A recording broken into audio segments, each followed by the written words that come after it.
Kilig overload ang post ni Paolo Avellino sa kanyang Facebook page. Grabe papi, remember all the scenes from WWSK? Love it. I'm sure everything was memorable. Stay safe everyone. Ito po ay paalala ni Paolo Avellino na kung umulan, kung walang payong, pwede naman gagamitin ang jacket para pandong sa ulo. At dahil dalawa sila ni Kimi at syempre, sharing dapat.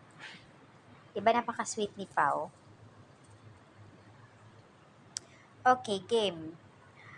Pao, is that such a very nice picture? Kim Pao caption on it, love it.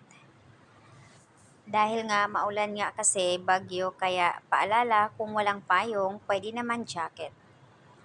Tahimik na tagahanga ng Kim Pao fans, isa ako doon. Thank you so much sa paalala, pero nagpapakilig naman si Pao sa kanyang post. Always keep safe everyone, lalo na ngayon. Love this, Paolo and Kim are so beautiful together, and Infinity love, hugs, and kisses. Gusto ko yung picture na sa daming ipinost ni Pao sa kanyang page, parang ngayon ko lang nagustuhan itong photos na dalawa sila. Itong photos nga na ito ay sa memorable nila doon sa WWSK. Ayan, ang cute nga eh. Pwedeng-pwede na mag-aasawa para sa may katabing pagtulog. Thank you, Pao, for always reminding us na ingat sa lahat. At lalong kinilig kami sa jacket na yan. Pag walang partner, Pao, ay grabe talaga.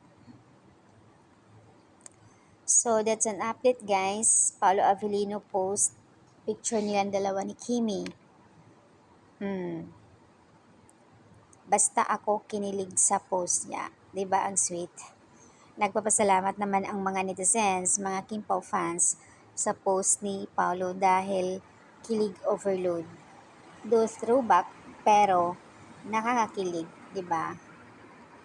Kaya thank you so much Paolo sa paalala. At ganyan dapat may mga paayuda para sa mga fans nila, 'di ba? Ang cute nga ni Pao laging nag-a-update sa kanyang Facebook page. So cute ninyong dalawa. Miss Kim Avellino. Sukob na talaga ang jacket. Ang sweet ninyong dalawa.